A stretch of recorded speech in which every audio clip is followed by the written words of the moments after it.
चलिए हेडिंग डालिए, चैप्टर का नाम लिखिए इलेक्ट्रोकेमिस्ट्री। नया चैप्टर है, चैप्टर नंबर 3 एनसीईआरटी किताब की, और काफी इंपॉर्टेंट चैप्टर है।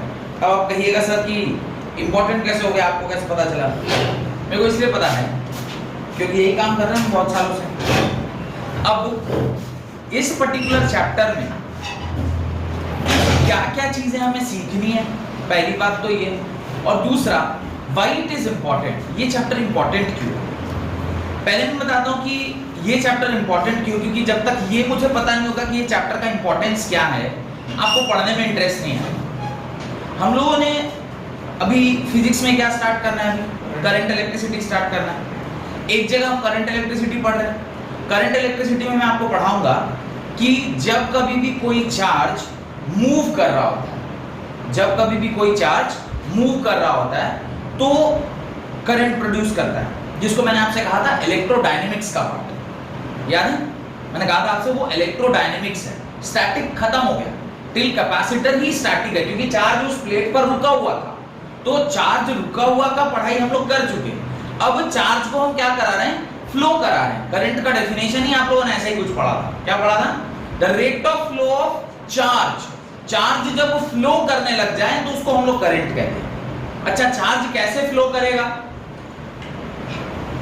नेक्स्ट क्वेश्चन होना चाहिए कि सर चार्ज कैसे फ्लो करेगा, तो आपको आंसर, आपके तरफ से आंसर आना चाहिए कि सर चार्ज फ्लो करता है जब हम लोग उसके अक्रॉस क्या लगाते हैं, पोटेंशियल डिफरेंस लगाते हैं, क्योंकि बिना पोटेंशियल डिफरेंस के वो चार्ज कैन नॉट मूव।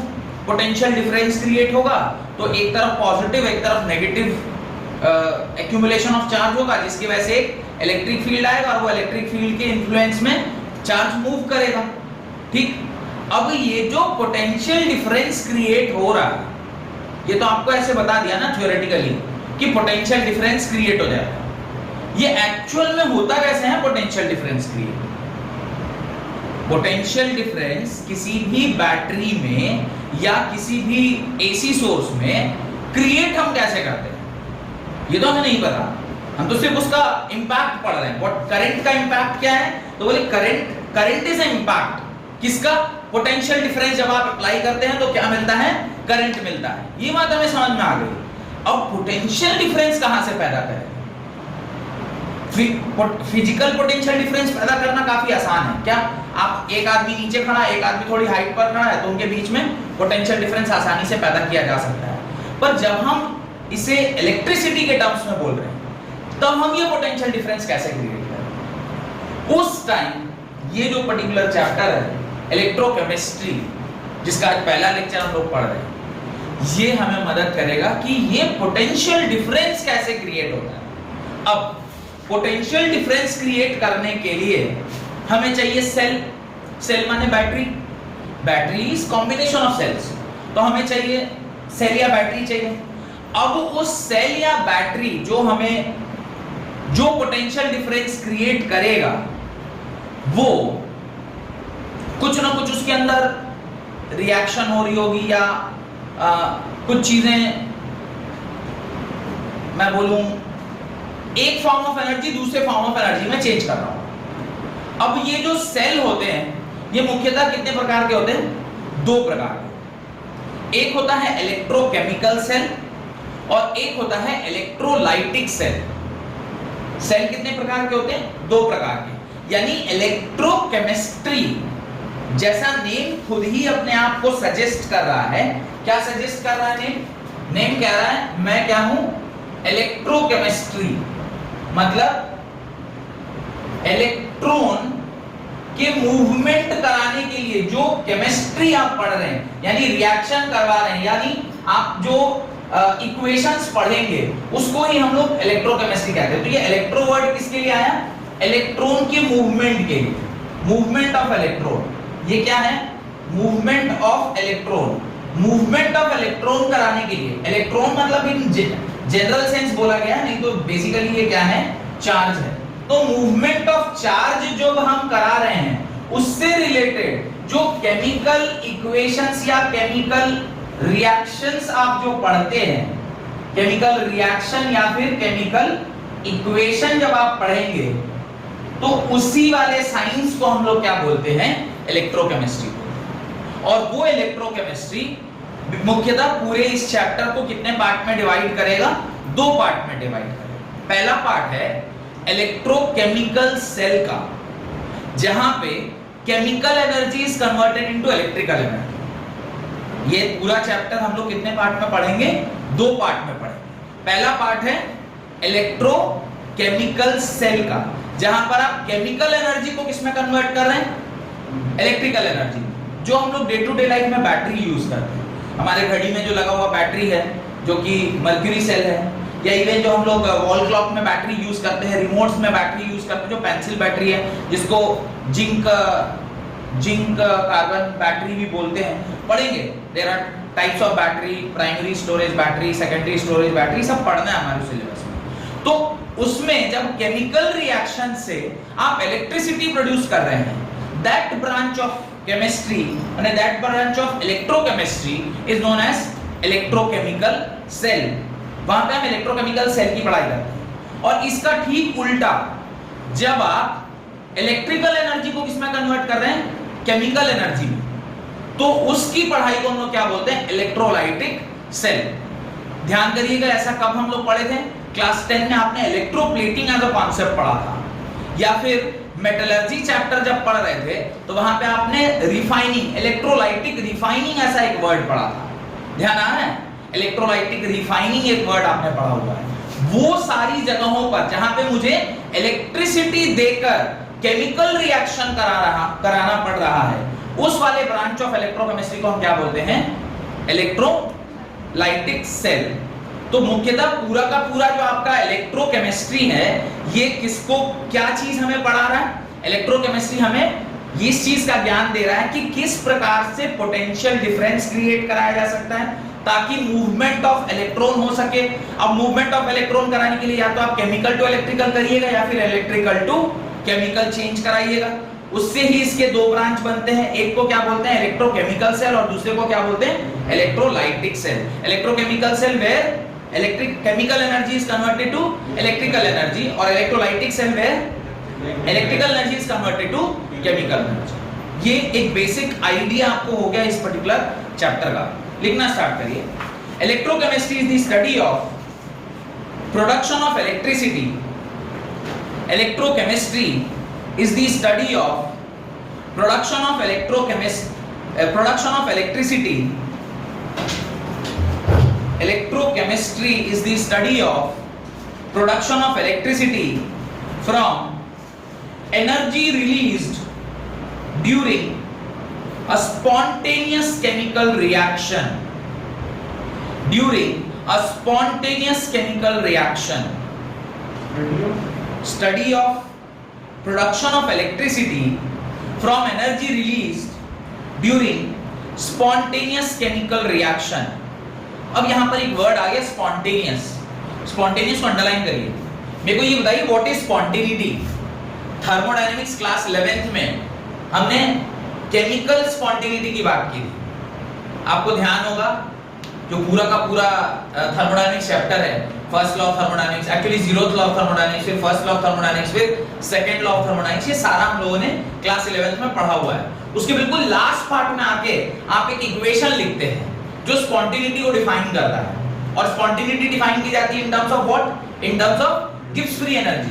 थोड़ा बहुत भी अगर आपको ध्यान आ रहा है, क्लास 11th का कॉन्सेप्ट है, तो वहां पे गिब्स फ्री एनर्जी आपने क्या बताया, delta G is equal to delta H minus T delta S। और बताया कि कोई भी केमिकल रिएक्शन स्पॉन्टेनियस तब होती है जब ये डेल्टा G कैसा होता है, नेगेटिव होता है। और आपको ध्यान होगा मैंने एक टेबल बनवाया हुआ है जहां पे किस किस कंडीशन में ये जो डेल्टा G है वो नेगेटिव आता है। अगर थोड़ा बहुत भी ध्यान होगा तो आपको वो टेबल ऐसा ध्यान आना चाहिए। थर्मोडायनेमिक्स क्लास 11, क्योंकि 11th क्लास का ऑलमोस्ट ऑर्गेनिक केमिस्ट्री से लास्ट वाला पार्ट थर्मोडायनेमिक्स ही था। तो ये डेल्टा G नेगेटिव होगा तो रिएक्शन क्या हो जाएगी, स्पॉन्टेनियस हो जाएगी। डन, रिएक्शन स्पॉन्टेनियस हो गई। स्पॉन्टेनिटी का मतलब है कि वो रिएक्शन खुद ब खुद होना चाहती है, आप कंपेल नहीं कर रहे हैं उसको होने के लिए। आपका यहां आना, ये एग्जांपल मैंने तब भी दिया होगा, आपका यहां आना ये स्पॉन्टेनियस होना चाहिए।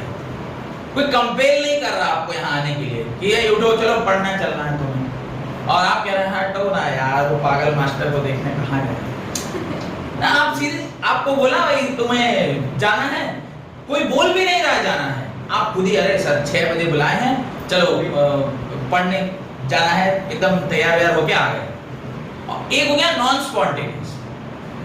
जनरली जो स्कूल वगैरह के क्लासेस करते वक्त आपकी जो टेंडेंसी रहती है, कह रहे हैं गार्जियन कर लो, पैसा दिए हैं स्कूल में भी, वो भी क्लास अटेंड करना जरूरी है। मैं सबकी नहीं कह रहा, कुछ टीचर ऐसे हो सकते हैं जिनकी क्लासेस करने में आपको थोड़ा आसकत लगता हो, मैं नहीं बोलूंगा वो खराब पढ़ा है, टीचर कभी कोई खराब नहीं होता। इट इज अबाउट यू कि आप कैसे उसको रिसीव कर रहे हैं। तो कई बार रिसेप्टिव रहते हैं तो वो भी अच्छा लगता है, पर जहां पर जबरदस्ती आपके पेरेंट या गार्जियन आपको कह रहे हैं जा जा पढ़ जाके पढ़ेगा नहीं है, वो नॉन स्पॉन्टेनियस है। आपको कोई जबरदस्ती भेज रहा है उस काम को करने के लिए, एक्सटर्नल कुछ एनर्जी लगानी पड़ रही है, तो वो नॉन स्पॉन्टेनियस है। Whereas, जहां पर आप स्वयं की इच्छा से खुद से वो काम करना चाहते हैं, दैट इज स्पॉन्टेनियस।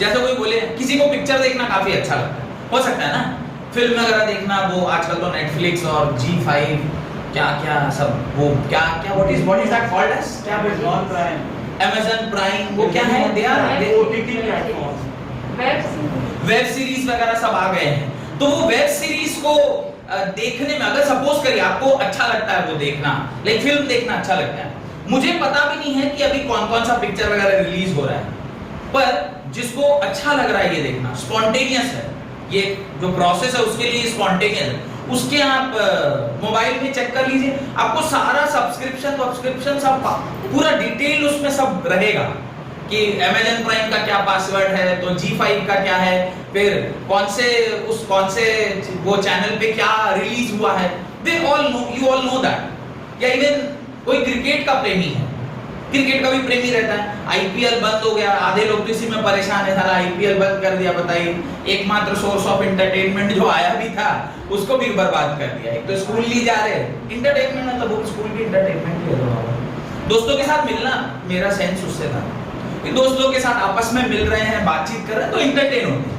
अभी IPL था, वो भी थोड़ा इंटरटेन। तो जो IPL प्रेमी है उसको पूछिए आप क्रिकेट का, भाई कौन सा टीम है, रॉयल बैंगलोर, क्या what is that, royal challenger Bangalore, उसका कैप्टन कौन है, उसका विकेट कीपर कौन है, उसका फास्ट बॉलर कौन, he will tell all history about that royal Bangalore, वो royal challenger Bangalore. Even I don't know Indian team पूरा अच्छे से, because they don't have interest in that। तो spontaneity is all about your interest. आप जो काम खुद से कर रहे हैं, जब यही चीज केमिकल रिएक्शन पर एप्लीकेबल होती है कि वो रिएक्शन खुद ही रिएक्टेंट साइड से कहां मूव करना चाहती है, प्रोडक्ट साइड पे मूव करना चाहती है, उस टाइम पे उसे हम क्या बोलते हैं, स्पॉन्टेनियस बोलते हैं। When we talk about spontaneous, system की एनर्जी ज्यादातर देखा गया, मैं नहीं बोलूंगा ऑलवेज, पर ज्यादातर इन जनरल सिस्टम की एनर्जी रिलीज हो रही होती है। उसी रिलीज्ड एनर्जी से जब आप केमिकल रिएक्शन में जो रिलीज्ड एनर्जी है, उस एनर्जी को जब आप इलेक्ट्रिसिटी प्रोड्यूस करने में यूज करते हैं, नॉन स्पॉन्टेनियस रिएक्शन का जो पार्ट है, उसको ही आप क्या बोलेंगे, इलेक्ट्रोकेमिस्ट्री। तो उसने डेफिनेशन क्या बोला, electrochemistry is the study of production of electricity from energy released during spontaneous chemical reaction. आधा डेफिनेशन है। एंड अब आगे लिखिए, and the use of electric energy to carry out, to use of electric energy and the use of electric energy to carry out non-spontaneous chemical transformations, non-spontaneous chemical transformations, full stop. अब and के बाद वाली कहानी सुनिए। And के बाद वो क्या बोल रहा है, आधा पार्ट क्या था, आपने इलेक्ट्रोकेमिस्ट्री एक ऐसा ब्रांच ऑफ केमिस्ट्री है जहां पे आप स्पॉन्टेनियस केमिकल रिएक्शन से एनर्जी प्रोड्यूस कर रहे हैं, कौन से फॉर्म का, इलेक्ट्रिकल फॉर्म का। दूसरा पार्ट कहता है अगर हम इलेक्ट्रिसिटी के मदद से जब एक नॉन स्पॉन्टेनियस केमिकल रिएक्शन को करवा दें, वो भी इलेक्ट्रोकेमिस्ट्री का ही पार्ट है, जो मैंने आपसे दूसरा वाला पार्ट कहा था। सेकंड पार्ट क्या था कि जब हम इलेक्ट्रिसिटी से क्या कर रहे हैं, electrical energy is converted into chemical energy.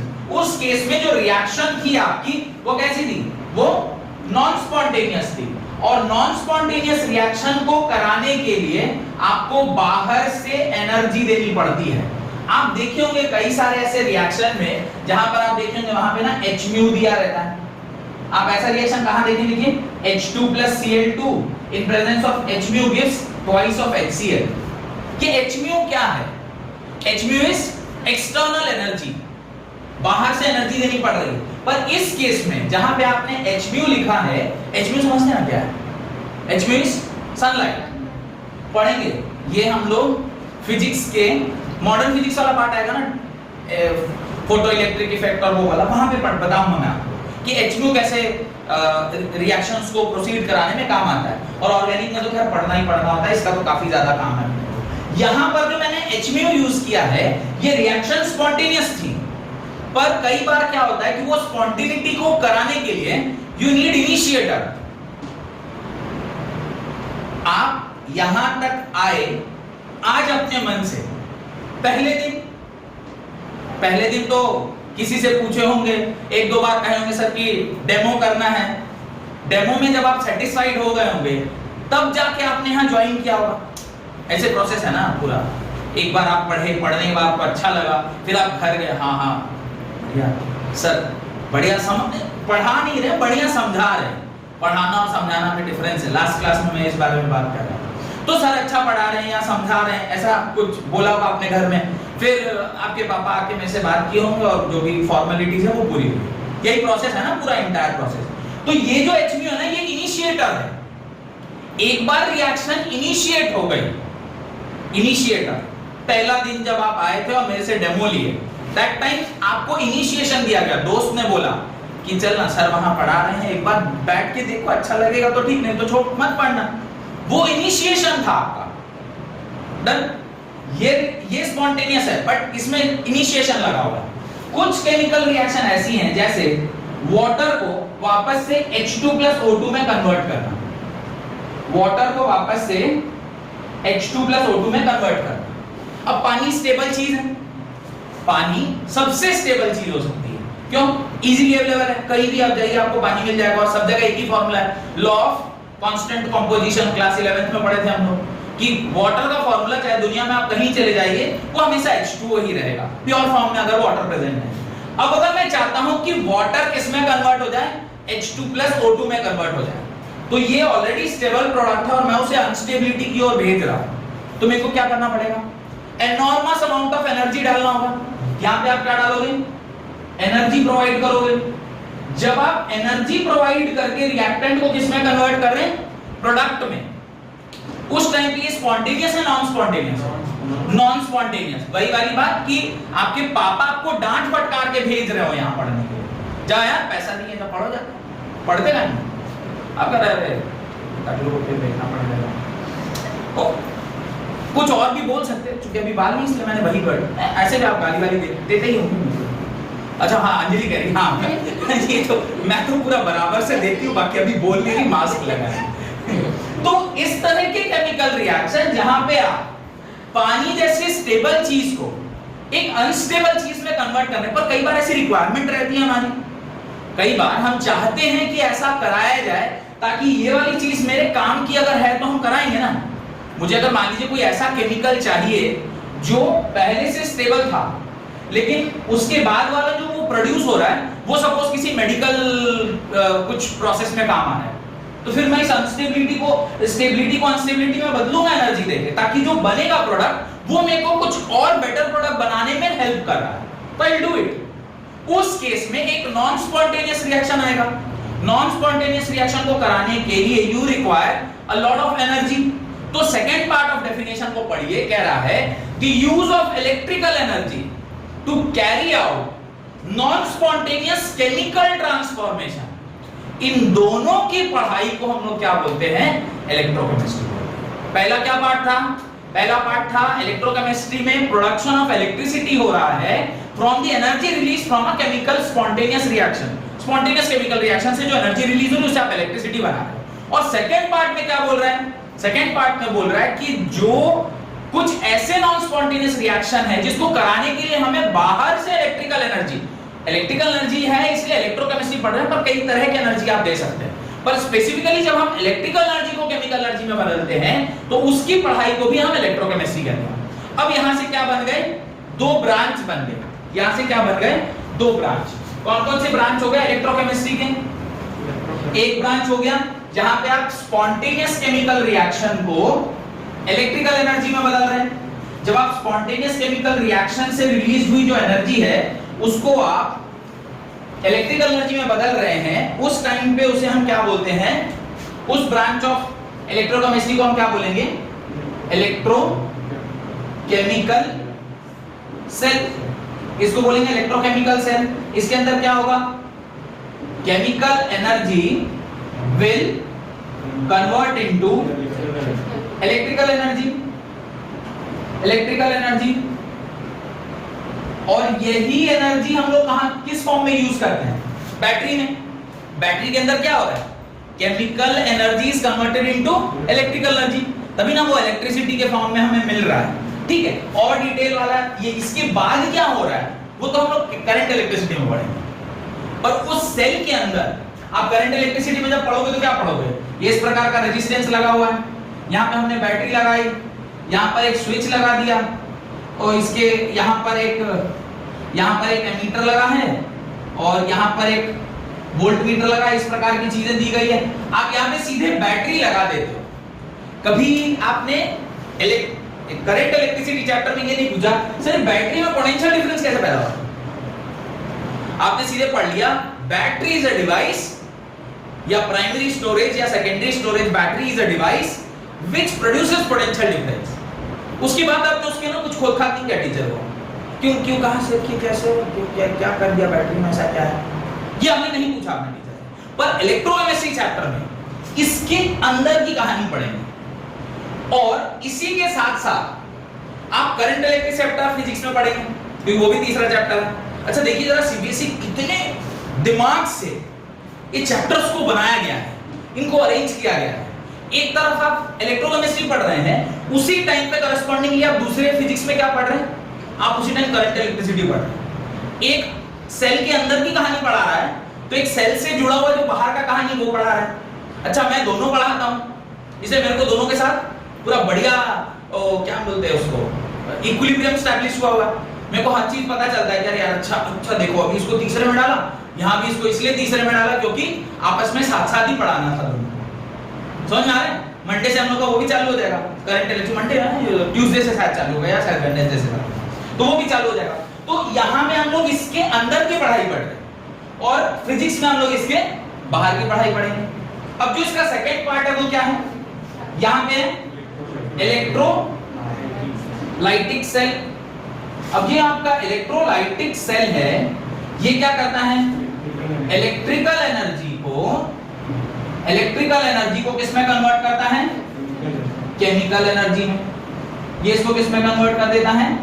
Chemical energy में कन्वर्ट करता है। तो कुल मिलाकर ये दो पार्ट इलेक्ट्रोकेमिस्ट्री के यहां से बनते हैं। तो आगे लिखिए,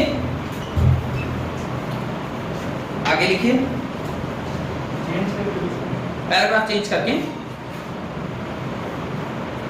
दी electrochemistry is divided in two parts.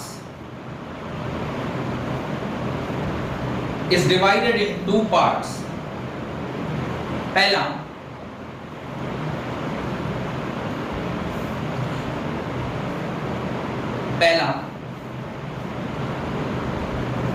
conversion of, देखिए फर्स्ट conversion of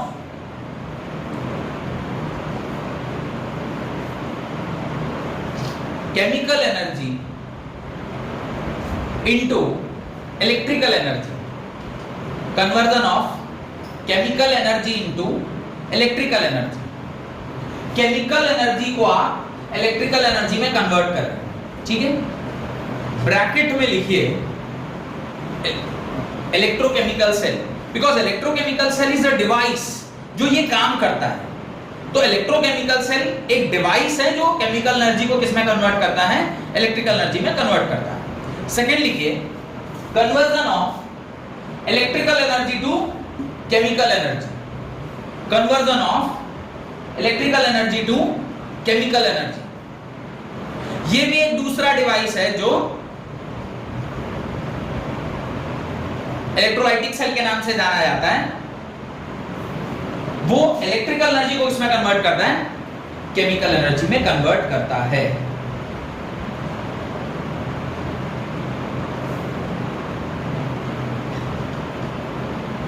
ठीक है, अब एक छोटी सी बात और जानने वाली है। आपने ये तो पढ़ा होगा ना बायोलॉजी क्लास 10th में कि न्यूरॉन करंट होते हैं, मतलब जो नर्व सेल्स हैं वो जो सिग्नल्स के थ्रू मैसेज पास करते हैं। ये कुछ बायोलॉजी में हम लोग क्लास 10th में पढ़ते हैं कि वो स्टिमुलस होता है जिसको आप टच करते हैं तो there is a signal produce, फिर वो सिग्नल बहुत तेजी से हमारे ब्रेन को, if it is not reflex action, वो सोचा समझा अगर कुछ डिसीजन लेना है तो ब्रेन तक जाता है, if it is reflex action तो फिर वो स्पाइनल कॉर्ड से ही सिग्नल लेकर वापस हो जाता है। जैसे थोड़ा बहुत बायोलॉजी मुझे पता है उस हिसाब से बता रहा हूँ। खैर ये चैप्टर तो शायद मैंने पढ़ाया था आप लोग को क्लास 10 में, तो थोड़ा बहुत ही पता है, बहुत ज्यादा पता नहीं। इंजीनियर को जितना बायो पता होना चाहिए उतना पता है। तो अच्छा, वो जो नर्व सेल में जो सिग्नल्स जा रहे हैं वो भी कहीं ना कहीं इसी दोनों चैप्टर से जुड़े हुए, फिजिक्स और केमिस्ट्री के दोनों चैप्टर से। इलेक्ट्रोकेमिस्ट्री क्योंकि कुछ ना कुछ वहां पे केमिकल लोचा हो रहा होगा, बिना केमिकल लोचा के तो सिग्नल क्रॉस नहीं करेगा, कुछ रिएक्ट, कुछ केमिस्ट्री का पार्ट भी होगा उसके अंदर, कुछ केमिकल्स यूज हो रहे होंगे, केमिकल्स प्रोड्यूस हो रहे होंगे हमारे शरीर में, वो हार्मोन्स के कुछ भी। और तो डिटेल वाली बात तो 11th-12th में बायोलॉजी में आपको पढ़ाया जाता होगा, पर कुछ ना कुछ वहां पे इलेक्ट्रोकेमिस्ट्री का हो रहा होगा, बिकॉज वहां पर भी सिग्नल मूव कर रहा है। If signal is moving from one place to another it requires some medium चाहिए, उसमें कुछ केमिकल्स चाहिए एंड ब्ला ब्ला ब्ला, वो होगा। प्लस अगर कोई सिग्नल क्रॉस कर रहा है तो वो एक करंट है, करंट है तो इलेक्ट्रिसिटी का भी पार्ट उसमें आएगा, बट दैट करंट को कुछ और न्यूरो करंट ऐसे कुछ बोलते होंगे। बट ये दोनों ही चैप्टर बायोलॉजिकल वर्ल्ड में भी काफी ज्यादा यूजेस में आते हैं, इसलिए भी फिजिक्स और केमिस्ट्री जो है वो बायो स्टूडेंट को भी क्या बोलते हैं, जो नीट प्रिपरेशन करते हैं उनको भी पढ़ाया जाता है, क्योंकि ये सब चीजें उनको बाद में भी काम आने वाली है। आप बायो भी पढ़ रहे होंगे तो वहां पे ये सब कंपोनेंट आपको समझ में आना चाहिए।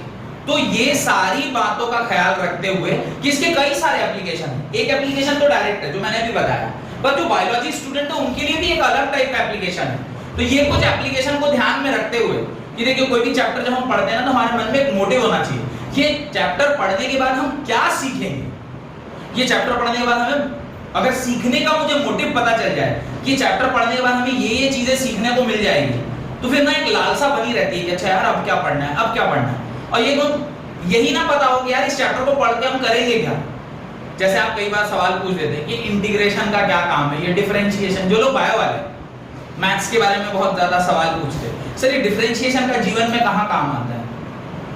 प्रॉफिट लॉस तो समझ में आ रहा है, कोई खरीद बिक्री कर रहे हैं तो you require profit loss and all, ये डिफरेंशिएशन का जीवन में कहाँ काम आ रहा है, तो कभी काम में नहीं है। अच्छा पाइथागोरस थ्योरम आपने पढ़ाया था, वो Pythagoras theorem day to day life में किधर लग रहा है। कुछ चीजें ऐसी होती है जो डायरेक्ट एप्लीकेबल में नहीं, डायरेक्ट एप्लीकेशन में नहीं आती, पर स्पेसिफिक टू ब्रांच होती है। आप जब वो फलाने ब्रांच में फलानी चीज को पढ़ रहे होते हैं उस टाइम अगर वो चीज आपको नहीं पता है फिर आप फंस जाते हैं। तो ये सब चीजों को ध्यान में रखते हुए बायोलॉजी के पॉइंट ऑफ व्यू से भी इस चैप्टर को पढ़ना बहुत इंपॉर्टेंट है, इसलिए हमें ये पढ़ना चाहिए। अब आप हेडिंग डालें इलेक्ट्रोकेमिकल सेल। अब हम लोग specifically first part of chemistry यानी first part of this chapter में पहुंच गए, दैट इज इलेक्ट्रोकेमिकल सेल। अब पूरी पढ़ाई आपकी इलेक्ट्रोकेमिकल सेल की ही चलती रहेगी, फिर इलेक्ट्रोकेमिकल सेल खत्म होगा, फिर हम लोग इलेक्ट्रोलाइटिक सेल पढ़ेंगे और फिर फाइनली बैटरी पढ़ेंगे। तो ये पूरा चैप्टर 3 पार्ट में डिवाइडेड होगा, पहला इलेक्ट्रोकेमिकल सेल, दूसरा इलेक्ट्रोलाइटिक सेल और तीसरा बैटरी। मैंने शायद लिखवाया होगा जब हम लोग स्टार्टिंग में मैं जब इंट्रोडक्शन देता हूं तो मैं एक बार लिखवा देता हूं कि क्या क्या चीजें आपको पढ़नी है उस चैप्टर के अंतर्गत, ध्यान होगा लिखवाएंगे। ये 3 ही पार्ट है इस चैप्टर का, एक इलेक्ट्रोकेमिकल सेल, एक इलेक्ट्रोलाइटिक सेल और तीसरा एक है जो इसका एप्लीकेशन यानी बैटरी एक्शन में जब रहता है तो वो कैसा लिखें स्टेट इलेक्ट्रोकेमिकल सेल का ही पार्ट है ना, क्योंकि वहां कंडक्टिविटी किसकी केमिकल एनर्जी अगर इलेक्ट्रिकल में बदल रहा है तो इसके अंदर इसकी कंडक्टिविटी होगी ना, आयन मूव कर रहे होंगे, उसी के अंदर का ही part, right. And electrochemical cell is a device in which chemical energy of the redox reaction. An electrochemical cell is a device in which chemical energy of the redox reaction is converted into electrical energy. Is converted into electrical energy. Redox reaction is converted into electrical energy. अब वो एक और उसमें नया term add कर दिया उसने, spontaneous के साथ साथ एक और क्या टर्म ऐड कर दिया, रेडॉक्स रिएक्शन। अब रेडॉक्स रिएक्शन पूरा का पूरा चैप्टर आपने क्लास 11th में पढ़ा है। आप देखिए सीबीएसई ने कितने बुद्धि से हर चैप्टर को बनाया है। अब आप रेडॉक्स 11 में पढ़े, थर्मोडायनेमिक्स 11 में पढ़े, तो 12th में हम उसका एप्लीकेशन लेंगे, क्योंकि ऑलरेडी हम उसको पढ़ चुके हैं वहां पे। रेडॉक्स मैंने आपको पढ़ाया है 11th क्लास में। अब वो जब 12th में आप आए तो रेडॉक्स का एप्लीकेशन, थर्मोडायनेमिक्स आप पढ़ चुके थे, 12th में आए तो उसका एप्लीकेशन, थर्मोडायनेमिक्स का एक और एप्लीकेशन आपको मिलेगा metallurgy chapter.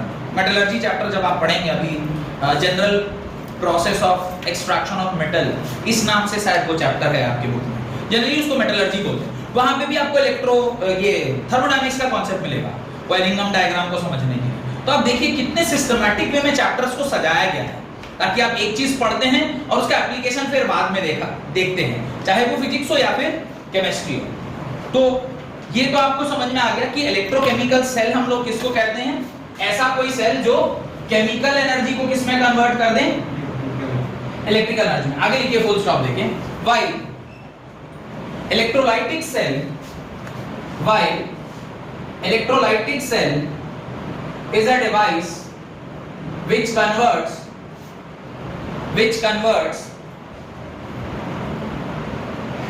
electrical energy into chemical energy. When we are converting chemical energy into electrical energy, उसके नीचे ये फोटो बना लीजिएगा। When we are converting chemical energy into electrical energy, तो जो प्रोसेस यूजर है उसको क्या बोलेंगे, जो डिवाइस यूजर है उसको क्या बोलेंगे, इलेक्ट्रोकेमिकल सेल। और जब electrical energy is converted into chemical energy, तो जो हो रहा है उसे क्या बोलेंगे, इलेक्ट्रोलाइटिक सेल। ये उसके नीचे आप लिख लीजिए।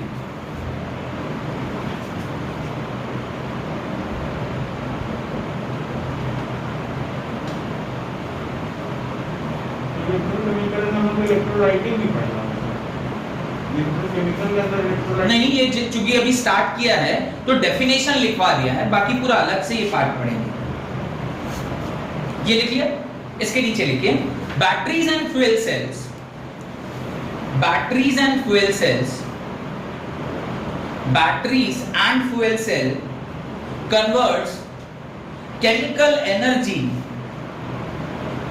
Into electrical energy. Batteries and fuel cells convert chemical energy into electrical energy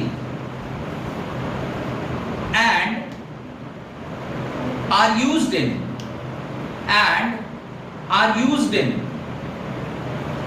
various instruments and devices.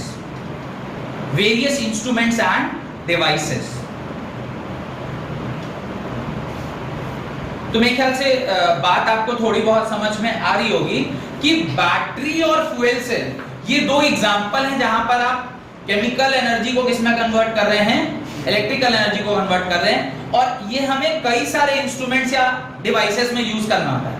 जितनी भी ट्रकें चल रही हैं उसके अंदर बैटरी है, जितनी भी कारें चल रही हैं, या मैं बोलूं जितनी भी ऑटोमोबाइल्स हैं वो बैटरी पे नहीं चल रही हैं, पेट्रोल डीजल से चलती हैं, तो उसमें बैटरी की जरूरत पड़ती है। डन। अब तो हो गया 2020 का एरा, जब हम लोग 2020 वन में आ गए, उसके बाद अब तो इलेक्ट्रिक व्हीकल का जमाना आ गया। अभी आप इतना ज्यादा नहीं देख रहे हैं, पर आपको ना फिर भी एक तो टोटो नाम का एक गाड़ी रहता है, you might have seen that toto, ओ इलेक्ट्रिक ऑटो, तो वो टोटो के नाम से आजकल जाना जा रहा है। रांची गया था तो वहां देखा टोटो यूज कर रहे लोग। जितना यहाँ पे हमारे यहाँ अभी वो पेट्रोल या डीजल व्हीकल मिलता है, उधर अब उतना नहीं मिलता रांची में। रांची में इट इज ओनली टोटो। एक जगह से दूसरी जगह जाना है, 10 रुपया दो, टोटो में बैठो, टोटो से उतरो, फिक्स डिस्टेंस है, 10 रुपया दीजिए, एक बार बैठा उतरा 10 रुपया। अब चाहे वो जहां से जहां जाए तो उसका फिक्स है, यहीं से यहीं जाएगा, उसका वो 10 रुपया लेगा और आपको उतार देगा। तो काफी अच्छा है। इलेक्ट्रिक से ही वो पूरा सिस्टम चल रहा है। इलेक्ट्रिक से चल रहा है मतलब बैटरी, क्योंकि अगर तार लगा के तो घूमेंगे नहीं ऑटो में, भाई तार से चार्जर हो रहा है, चार्जर साथ साथ लेके घूम रहे कि जो इलेक्ट्रिसिटी लगा हुआ है, ऐसा तो होगा नहीं। वहां पे हमें डीसी चाहिए। डीसी चाहिए मतलब their chemical energy has to convert into electrical energy. Lithium ion battery use होती है उसके अंदर। कौन सी battery? Lithium ion battery use होती है। बैटरी, अभी बैटरी का तो जमाना आ रहा है। एलन मस्क ने क्या कहा कि 2025 से 30 जाते जाते तक पूरी दुनिया में पेट्रोल डीजल गाड़ी खत्म हो जाएगी। पूरी दुनिया से पेट्रोल डीजल गाड़ियां खत्म। अच्छा, अभी एक छोटा सा कैलकुलेशन बताता हूं आपको। मैंने गाड़ी खरीदी, उस गाड़ी को खरीदने मेरे को 90,000 रुपए लगा। मेरी स्कूटी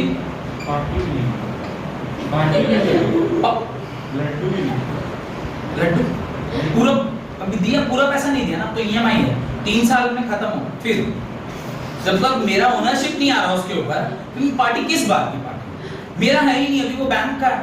जिस दिन 3 साल बाद पूरा ईएमआई कंप्लीट होके जब वो मेरे को मिल जाएगा कि now Pranav Mishra you are the owner of this vehicle, उस दिन पार्टी प्लीज। हम तो इंतजार अभी 2 साल 3 साल इंतजार करना पड़ेगा।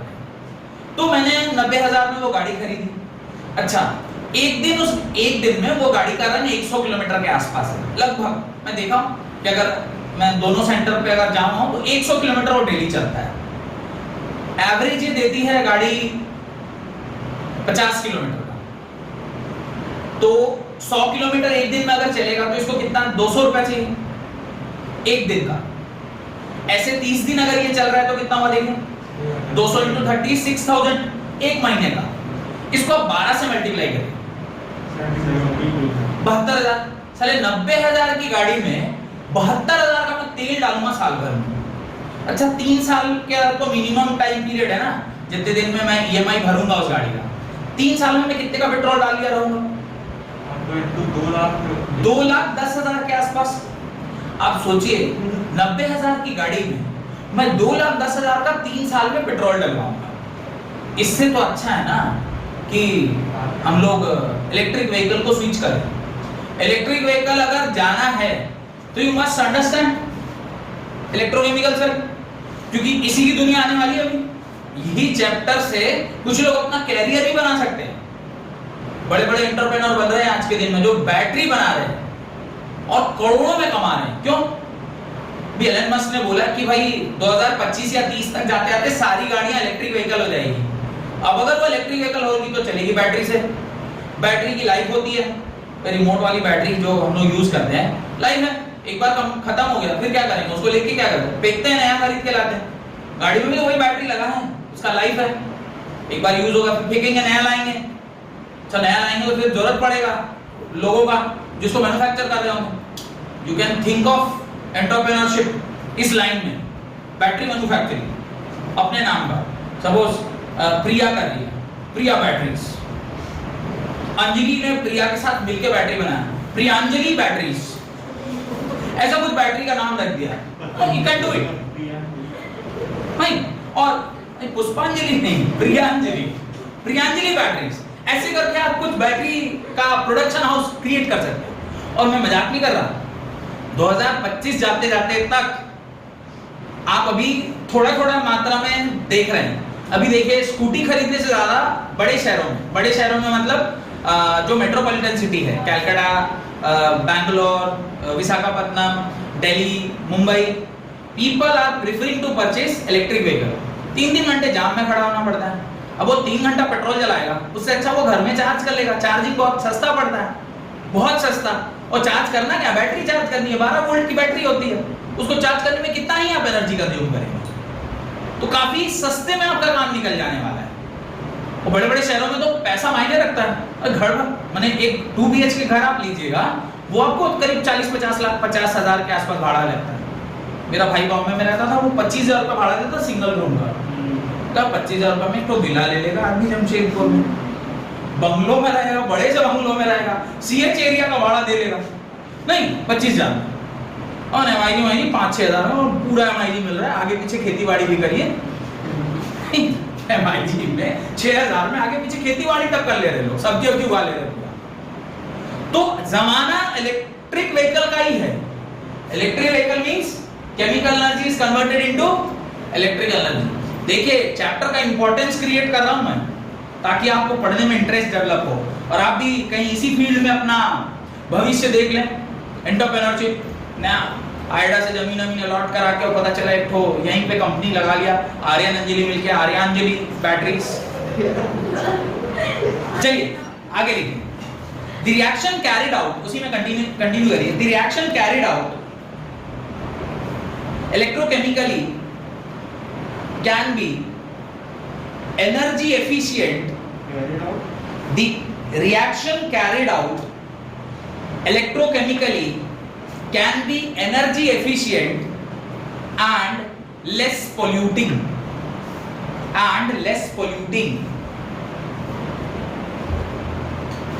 ये दोनों ही लाइन बहुत इंपॉर्टेंट है। एक तो भाई वो क्या कह रहा है, लेस पोल्यूटिंग, और दूसरा उसने क्या वर्ड यूज किया, एनर्जी एफिशिएंट। ये दोनों ही बात एनसीईआरटी बुक में 1984 में लिखी गई होगी, क्योंकि अभी तक एनसीईआरटी चेंज नहीं हुई है। आप जो एनसीईआरटी किसी के पापा पढ़े होंगे वही एनसीईआरटी आज भी चल रहा है, क्योंकि मैंने भी यही एनसीईआरटी पढ़ा था और मुझे बोर्ड दिए हुए अब 10-11 साल हो गए। आप भी वही एनसीईआरटी पढ़ रहे हैं। ये कहानी तो लिखी गई होगी काफी पहले, जब बुक लिखा गया होगा 1980-90 के आसपास में। उस टाइम ही उन लोगों को समझ में आ गया था कि केमिकल एनर्जी, इलेक्ट्रिकल एनर्जी जो है, जो केमिकल एनर्जी, जब हम इलेक्ट्रिकल एनर्जी को चेंज करते हैं with the help of electrochemical cell, तो वहां एक तो पोल्यूशन नहीं है और दूसरा काफी efficient form of energy produce होती है। बात समझ में आ रही है? उन लोगों ने सोचा होगा 1990 के दशक में, अभी चल रहा है 2020, 30 साल बाद हम ये सपना सच होता देख रहे हैं। आज के दिन में इलेक्ट्रिकल व्हीकल चल रही हैं, तो जो फ्यूचरिस्टिक होगा, जो थोड़ा फॉरसाइटेडनेस रखेगा कि आज से 10 साल बाद सिर्फ और सिर्फ इलेक्ट्रिकल व्हीकल ही रहेगी। आप 12th में 18 साल, आप 28 साल के होंगे, मतलब जितने का मैं हूं अभी, उतने साल के जब आप हो जाएंगे, उस टाइम पे सब इलेक्ट्रिक व्हीकल रहेगा और आप उस टाइम बिल्कुल पढ़ लिख के MBA ग्रेजुएट होके रेडी हो गए होंगे अब मार्केट में उतरने के लिए, नौकरी ढूंढ रहे होंगे या नौकरी देने वाले बन रहे होंगे। आदमी दो ही काम करता है ना, या तो नौकरी लेता है नहीं तो नौकरी देता है। नौकरी लिया तो मतलब एम्प्लॉई, और नौकरी दिया तो एंटरप्रेन्योर। हम लोग भी एंटरप्रेन्योर हैं। नौकरी कर नहीं, नौकरी नहीं कर, नौकरी मतलब नौकर से ही ना नौकरी वर्ड आई होगी। सोच के देखिए तो वहीं से आया होगा ना नौकरी, नौकर से नौकरी वर्ड ही जनरेट हुआ। तो आप जॉब देने वाले बनिए। मोदी जी भी बार बार यही बात कहते हैं ना, become a job creator. Job बनने देने वाले बनिए, जॉब सीकर क्यों बन रहे। और आज के दिन में देखिए लोग IIM से IIT से सब पढ़ाई कर रहे हैं और उसके बाद 10 एकड़ का प्लॉट खरीदा और वहां जाके खेती बाड़ी कर रहे हैं। पागल, इतना पढ़ लिख के खेती बाड़ी कर रहा है, देख रहा है कि खेती बाड़ी में ही पैसा है और मेरे को तो ईमानदारी से पैसा कमाना है ना। मोटिव क्या है जीवन का? Ultimately what is the motive? ईमानदारी से पैसा कमाना। मोटिव ये नहीं है कि नौकरी करके ही पैसा कमाना। मोटिव क्या होना चाहिए? ईमानदारी से पैसा कमाना। ईमानदारी से पैसा कमाने तो तुम खेती से भी कमा सकते हो, कंपनी लगा के कमा सकते हो, मेरी तरह गरीब आदमी पढ़ा के कमा सकते हो, किसी भी तरीके से आप कर सकते हो। पर नौकरी देने वाला बनना है, नौकरी लेने वाला नहीं, है ना। You should become a entrepreneur. Women entrepreneurship आजकल इतना ज्यादा वो हाइप पे है। देखिए इतनी लेडी, अभी इतनी सारी दुकानें खुल गई थी, सब में लेडीज बैठी होती है। आपने देखा यहाँ से देखिए आप आगे बढ़िए, वहां 6 दुकानें भी नहीं खुली, फिर उसके थोड़े और आगे जाइए 5 दुकानें और खुली हुई हैं, और सब में देखिए एक लेडी बैठी रहती है। एटलीस्ट हमारे समाज में भी अब लोग चाह रहे हैं कि लेडीज भी घर से निकले और कामकाज करे। एम्पावरमेंट, वुमेन एम्पावरमेंट, इक्वालिटी, ये सब वर्ड सब आज पूरा सच हो रहा है। आप लोगों को भी ऐसे कुछ ये फील्ड में जो इलेक्ट्रिक एनर्जी बोले, इलेक्ट्रोकेमिकल सेल वाला जो फील्ड है जहां पे efficient energy can be created, उसमें एम्प्लॉयमेंट ढूंढना चाहिए। Become a entrepreneur and produce employment. Don't ये इंजीनियर बन गया उसके बाद क्या है, नौकरी नहीं लग रही, क्या होगा भविष्य में? Question mark to yourself. क्यों? Why will do this? हम उससे अच्छा खुद ही एक ऐसा प्रोजेक्ट लेकर तैयार हैं कि हम भी, जैसे मेरा बीटेक कंप्लीट हुआ, एमबीए कंप्लीट हुआ, मैं उस प्रोजेक्ट को लेकर मार्केट में उतरा और रिक्वायरमेंट देख के, उस टाइम का सिचुएशन देख के, आज से 10 साल बाद तो ये बूमिंग इंडस्ट्री होगी। हाँ, पढ़ना बहुत जरूरी है स्टार्टअप। लिखिए एक वर्ड वहां पे मैंने आपको लिखवाया, रेडॉक्स रिएक्शन। देखिए लिखा है रेडॉक्स रिएक्शन, मैंने उसका जिक्र भी किया था रेडॉक्स रिएक्शन का। वहीं से तो मैंने बताया कि 11th क्लास में रेडॉक्स रिएक्शन पढ़े थे। उसका डेफिनेशन लिखिए, a chemical reaction in which both a chemical reactions in which both oxidation and reduction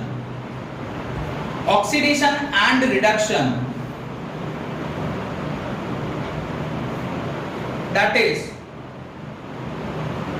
loss of electron from one substance and gain of electron by another, loss of electron by one substance and gain of electron by another is called a redox reaction. Is called a redox reaction. तो redox reaction क्या बोल रहे हैं? A redox reaction is a reaction in which both oxidation and reduction takes place simultaneously. That is, एक substance electron gain कर रहा होता है और दूसरा सब्सटेंस इलेक्ट्रॉन लूज कर रहा होता है। इस कंडीशन पे ही रेडॉक्स रिएक्शन संभव है। रेडॉक्स का मतलब ही होता है, आपने तो पढ़ रखा है ना, रिडक्शन का मैंने 4 डेफिनेशन आपको बताया था, ऑक्सीडेशन का 4 डेफिनेशन बताया था, ध्यान आ रहा है कुछ ये सब? तो ऑक्सीडेशन और रिडक्शन ये पूरा चैप्टर ही अपने 11th क्लास में पढ़ा है। उसमें जब कभी भी इस तरह का प्रोसेस होता है तो देयर इज अ पॉसिबिलिटी कि कुछ एनर्जी वहां से रिलीज होगी और उसी एनर्जी को आप किसमें से किसमें कन्वर्ट करेंगे? केमिकल एनर्जी को किसमें कन्वर्ट करेंगे? इलेक्ट्रिकल एनर्जी से। तो उसके आगे लिखिए, in redox reaction transfer of electron takes place.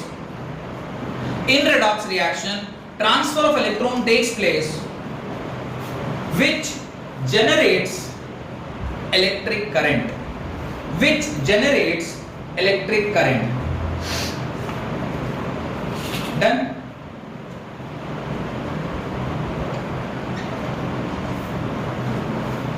Example. एक एग्जाम्पल लिखना है, उसके नीचे हम लोग को right the most common electrochemical cell, the most common electrochemical cell is the most common electrochemical cell is galvanic cell or galvanic, GALVANIC, galvanic cell or a voltaic cell, VOLTAIC, voltaic cell. तो electrochemical cell का सबसे जो commonly used example है या commonly used cell है उसको हम लोग क्या बोलते हैं? गैल्वेनिक सेल या वोल्टाइक सेल। उस हाँ, ये नाम है सेल का, और उसमें एक स्पेशल नाम है डैनियल सेल। उसमें एक स्पेशल नाम है। गैल्वेनिक सेल मतलब इलेक्ट्रोकेमिकल सेल या वोल्टाइक सेल मतलब इलेक्ट्रोकेमिकल सेल। इलेक्ट्रोकेमिकल सेल का दूसरा नाम गैल्वेनिक सेल या वोल्टाइक सेल है। उसका एक एग्जांपल है डैनियल सेल। तो लिखिए, फुल स्टॉप देखिए, Daniell cell an improvement of galvanic cell, Daniell cell an improvement of galvanic cell, Daniell DANIELL, Daniell cell an improvement of galvanic cell converts chemical energy liberated during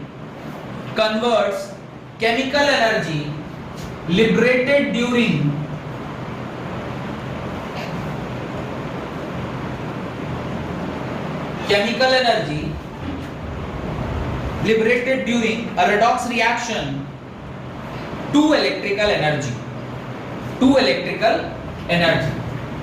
और ये जो Daniel shell है, इसमें जो metal या ion आप use करते हैं वो Zn2 plus aqueous plus copper solvent. ये आप रिएक्शन उसके नीचे लिख लें, जहां पर थोड़ा सा रिडॉक्स रिएक्शन मैं आपको एक्सप्लेन कर देता हूं अभी, ताकि एटलीस्ट एक छोटा सा आइडिया लग जाए। बिकॉज अगर रिडॉक्स रिएक्शन आपका क्लियर नहीं होगा तो फिर ये पूरा चैप्टर आपको समझने में थोड़ा सा दिक्कत होगा। तो मैं पहले ऑक्सीडेशन का कुछ डेफिनेशन आपको लिखवा देता हूं। What is oxidation? ऑक्सीडेशन की बात करें तो आपने पहला डेफिनेशन जो ऑक्सीडेशन का पढ़ा है वो क्या है? Addition of oxygen. ये आपने पढ़ा हुआ है कि ऑक्सीडेशन का मतलब एडिशन ऑफ ऑक्सीजन, और जहां पर एडिशन ऑफ ऑक्सीजन है वहीं पे रिमूवल ऑफ हाइड्रोजन भी होगा, रिमूवल ऑफ हाइड्रोजन।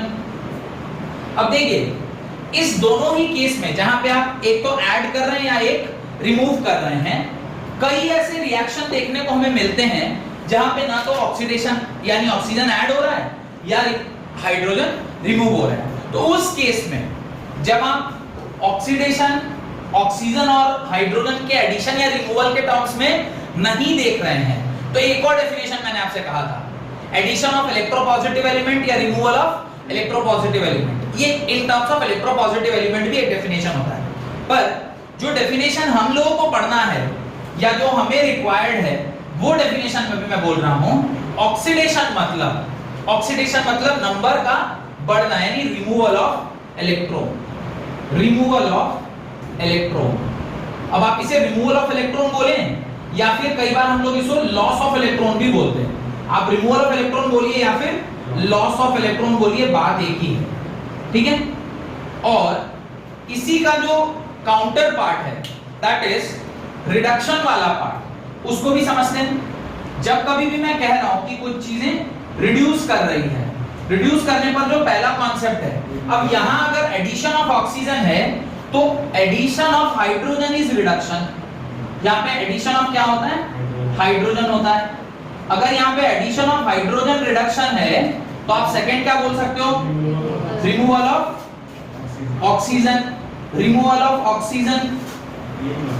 और तीसरा और मोस्ट इंपॉर्टेंट जो मेरे काम आने वाला है वो यही दोनों है। तीसरा है जब कभी भी रिडक्शन होता है तो रिडक्शन के टर्म्स में इलेक्ट्रॉन गेट्स एडेड, तो आप यहां क्या लिखोगे?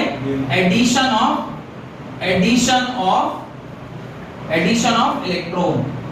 एडिशन ऑफ इलेक्ट्रॉन को ही हम लोग इलेक्ट्रॉन इलेक्ट्रॉन, और इसी को कई बार हम लोग क्या बोल देते हैं? Gain of electron. तो ये लास्ट वाला जो डेफिनेशन है ये खास करके आपको पता होना चाहिए। अब कमिंग टू आवर एग्जांपल जो हमने बोर्ड पर लिखा हुआ है, जो कि डैनियल सेल का एग्जांपल है, उसके अंदर Zn अपने कौन से ऑक्सीडेशन स्टेट में प्रेजेंट है? 0। नंबर 0 से बढ़ के कहां चला गया है? +2 को।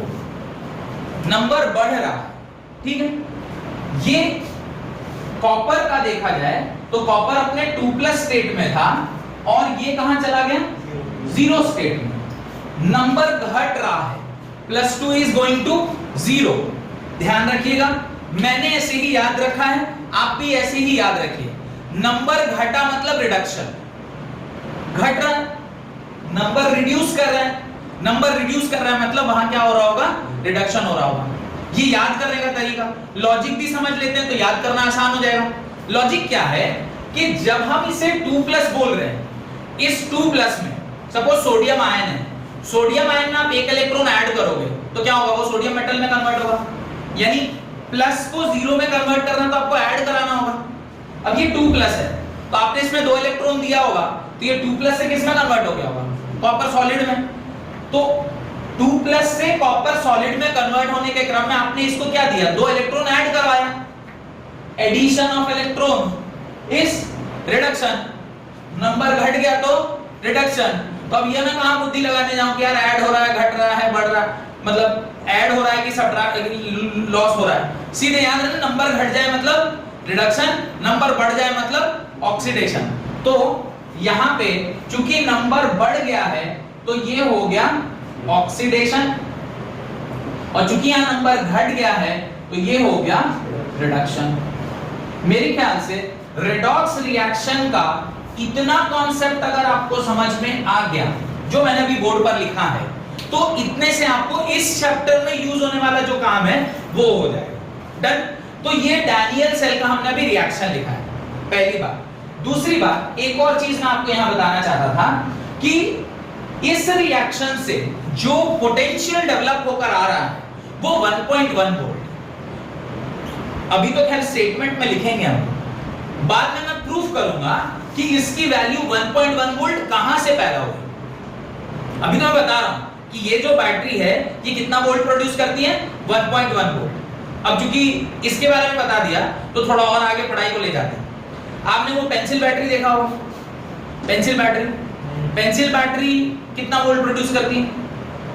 जो रिमोट्स में या फिर क्लॉक, वॉल क्लॉक में जो बैटरी लगती है वो कितना वोल्ट प्रोड्यूस करती है? 1.5 वोल्ट। याद रखना है कितना वोल्ट? 1.5 वोल्ट प्रोड्यूस करती है। कौन सी बैटरी? जो पेंसिल बैटरी होती है। आजकल देखिए उससे भी पतला एक बैटरी आता है जो रिमोट्स वगैरह में लगता है। एक पेंसिल बैटरी का भी पतला एक है ना, वो जो बैटरी है वो 1 वोल्ट प्रोड्यूस करती है। ठीक है। आपने एक बैटरा भी देखा होगा, टॉर्च में लगता था पहले, बड़े वाले टॉर्च में, मोटा वाला 3 वोल्ट। वो कितना प्रोड्यूस करता है? 3 वोल्ट प्रोड्यूस करता है। डन। आपने बैटरा देखा होगा, बैटरा माने जो इन्वर्टर के साथ लगता है।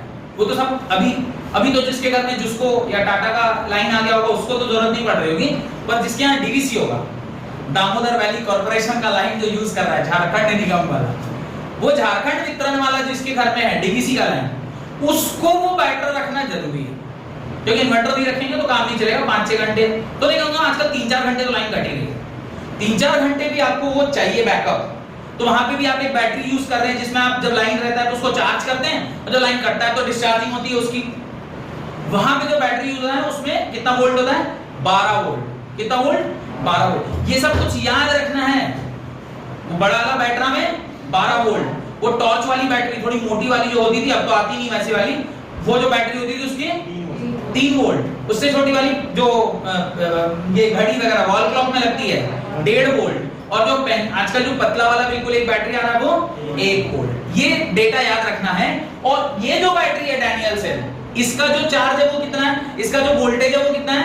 1.1 वोल्ट। तो मैं चाहूंगा पहले आप ये पूरा अपनी कॉपी में लिख लें और उसके नीचे एक लाइन आप वहां ऐड करें। The above reaction generate an electric potential of the above reaction generate an electric potential of 1.1 volt when concentration of Zn2 plus and Cu2 plus ion, when concentration of Zn2 plus and Cu2 plus ion is unity, that is 1 mole per liter, that is 1 mole per liter or 1 mole per dm cube, 1 mole per dm cube, 1 mole per dm cube। ये समझ में आया? ये conversion आपको कभी बताया है मैंने? ये कन्वर्जन बताया है कि ये 1 मोल लीटर डेसीमीटर, इसका कन्वर्जन कोई बताया है? नहीं बताया तो सीख लीजिए। अभी यहाँ सिखा दे रहा हूं मैं, इसको आप लिख लीजिएगा, सीखिए पहले। देखिए एक कन्वर्जन याद रखिएगा, 1 cc = 1 ml होता है। क्या बोल रहा हूं मैं? 1 cc is equal to 1 ml। ये एक लाइन याद रखिएगा तो पूरा आपका क्लियर हो जाएगा। ये 1 cc मतलब क्या? 1 सेंटीमीटर क्यूब। आपने वो गाड़ियों में सुना होगा क्या 350 सीसी की बाइक, 150 सीसी की bike. Have you heard this term? Pulsar 220, Pulsar 200। What is that 200? That 200 is 200 CC की गाड़ी है। सीसी मतलब कोई बोतल वगैरह नहीं रखा उसके अंदर। सीसी मतलब क्यूबिक सेंटीमीटर, ये सीसी है। CC means cubic centimetre. अब उसके अंदर की कहानी और मैं नहीं बता रहा कि भाई वो सीसी में क्या ऐसा वो नहीं बता रहा, पर ये सीसी वहीं से आया। CC is cubic centimetre. वैसे ये मैं बताता हूँ कि गाड़ी स्टार्ट कैसे करना है। ये बताया है, थर्मोडायनामिक्स में बताया होगा। कार्नट साइकिल पढ़ाया है? अच्छा, वो आपके सिलेबस में हटा दिया गया था। अगर मैं कार्नट साइकिल 11th क्लास में पढ़ाता तो मैं जरूर बताता कि गाड़ी कैसे चलती है। टाइम हो गया है क्या? अच्छा ठीक है। तो 1 cc is equal to 1 ml के बराबर। ये लाइन पहले आपको याद रखना है। एक cc क्या है पहले तो थोड़ा फील कर लेते हैं। मैंने बार-बार कह रहा हूं कि फील कर लीजिएगा तो रिमेंबरेंस आसान होता है। एक cc का मतलब 1 सेंटीमीटर क्यूब। 1 सेंटीमीटर क्यूब मतलब एक डब्बा, एक क्यूब जिसका लेंथ 1 सेंटीमीटर, ब्रेड्थ 1 सेंटीमीटर और हाइट भी 1 सेंटीमीटर। इतना छोटा सा डब्बा बनेगा, छोटी डिबिया इतनी छोटी सी, उसमें जितना पानी हटेगा वो 1 ml होगा। 1 cc is equal to 1 ml। पानी का वॉल्यूम होता है और उस डब्बे का भी वॉल्यूम होता है। तो उस छोटे से डब्बे में 1 ml कुछ भी आप हटा सकते हैं, उसका वॉल्यूम 1 ml के बराबर। तो अगर आप पानी डालेंगे या कोई भी लिक्विड डालेंगे तो वो 1 ml उसमें हट जाएगा। ये क्लियर हो गया। अब थोड़ा सा और बुद्धि लगाइए। दूसरा इसका रिलेशनशिप बता रहा हूं। 1 metre cube is equal to 1000 LTR। ये मैंने याद नहीं किया है, ये मैं अपने लॉजिक से सोच रहा हूं। 1 मीटर क्यूब का क्या मतलब? 1 मीटर का मतलब आप तो मीटर स्केल कभी तो बाजार गए होंगे कपड़ा वगैरह खरीदने, मीटर स्केल देखा होगा, इतना बड़ा होता है मीटर स्केल। अब ये मीटर स्केल का लेंथ, ब्रेड्थ और हाइट ऐसे एक डब्बा बनाइए इमेजिनेशन में। उसमें कितना पानी हटा सकते हैं? अब दो ही ऑप्शन, या तो 1 लीटर हटाए नहीं तो 10,000 लीटर हटाए। तो 10,000 बोल रहा हूं, 1,000 लीटर। कितना पानी हटेगा? 1,000 लीटर ही हटेगा। 1 लीटर, अब 1 मीटर का इतना बड़ा डब्बा, उसमें क्या 1 लीटर हटेगा? नहीं, ऑब्वियसली 1,000 लीटर हटेगा। तो 1 metre cube is equal to 1000 litre. लेकिन अपने को क्या रिलेशन चाहिए? 1 litre is equal to how much? अपने को रिलेशनशिप क्या चाहिए? 1 लीटर। 1 लीटर को करने के लिए आप ना पहले इस मीटर को किस में लिखो? डेसीमीटर में लिखो। तो ये तो आपको पता होगा, milli, centi, deci, metre, deca, hecto, kilometre या किलो लीटर, जो भी लिखिए, किलो ही लिख देता हूं। अब मुझे यहां से यहां जाना है, तो जब आप नीचे से ऊपर जाते हैं तो क्या करते हैं? मल्टीप्लाई करते हैं। ऐसे कुछ तो ध्यान होगा ना, बचपन में वो मैथमेटिक्स में आपको कन्वर्जन पढ़ाया जाता है। तो नीचे से ऊपर जाएंगे तो मल्टीप्लाई करना होगा। तो 1 metre cube can be written as 10 dm into 10 dm into 10 dm is equal to 1000 litre. लिख सकता हूं क्या? देखिए, मीटर क्यूब को क्या लिख दिया? 10 dm into 10 dm into 10 dm, ये डेसीमीटर क्यूब। अब ये ठीक से देखा जाए तो क्या लिखा हुआ है? 1000 decimetre cube is equal to 1000 LTR। 1000 से 1000 cancel. 1 dm cube is equal to 1 litre. यानी एक ऐसा डब्बा जिसका एक साइड कितना हो? 1 डेसीमीटर का, दूसरा साइड कितना हो? यानी लेंथ 1 डेसीमीटर, ब्रेड्थ 1 डेसीमीटर और हाइट 1 डेसीमीटर, उसमें जो पानी हटेगा वो कितना होगा? 1 लीटर पानी होगा। आपने जो अभी यूनिट लिखा है 1 मोल पर लीटर और 1 मोल पर डेसीमीटर क्यूब, कहां से आया? यहां से आया। बात समझ में आई कि वो जो आपने अचानक से बोला था पहले, कहां से आपने कभी एक बार डेसीमीटर बोल रहे, कभी एक बार लीटर बोल रहे, कुछ भी बोले जा रहे हैं, तो आपका मन हो रहा है जो बोल दे रहे। नहीं नहीं नहीं, जो भी नहीं बोल रहे, ये लॉजिक से बोल रहे हैं। ये कन्वर्जन ध्यान रखें। डन। ये कन्वर्जन एक समझ में आ गया। सेकंड, रेडॉक्स रिएक्शन समझ में आ गई। तीसरा, इसकी वैल्यू कितनी है 1.1 वोल्ट, जो मैंने अभी लाइन लिखवाया है 1.1 volt is the value of potential created from this Daniell cell. इसको हम लोग कैलकुलेट करके चेक करेंगे कि 1.1 वोल्ट कहां से आया। बस कंडीशन ध्यान करके देखिए, उसमें लिखा हुआ है ये तभी होगा जब Zn2+ का कंसंट्रेशन, कॉपर 2+ का कंसंट्रेशन क्या होना चाहिए 1 मोल पर लीटर होना चाहिए, यानी यूनिटी होना चाहिए। क्यों? मन में क्वेश्चन आ रहा होगा कि सर आप बोल रहे हैं ऐसे कैसे मान लें। मन में क्वेश्चन आएगा ना कि सर 1.1 वोल्ट जो आप बता रहे हैं, एक तो आप वो खुद ही कह रहे हैं कि ये वाला फॉर्मूला निकालना होगा, फॉर्मूले से निकलेगा। सेकंड, कंडीशन भी दिया हुआ है, कब 1.1 आएगा जब Zn2+ आयन और Cu2+ आयन का कंसंट्रेशन क्या होना चाहिए 1 यूनिटी होना चाहिए। यूनिटी मतलब 1 मोल पर लीटर या 1 मोल पर डेसीमीटर क्यूब। क्यों? जानने के लिए नर्स्ट इक्वेशन तक आपको इंतजार करना पड़ेगा। एक आगे चल के चैप्टर में पढ़ेंगे नर्स्ट इक्वेशन, नर्स्ट इक्वेशन तक का इंतजार आपको करना पड़ेगा। उस दिन आपको समझ में आएगा कि क्यों हम इसे 1 लीटर ले रहे हैं। ठीक है, यहां तक लिख लीजिए।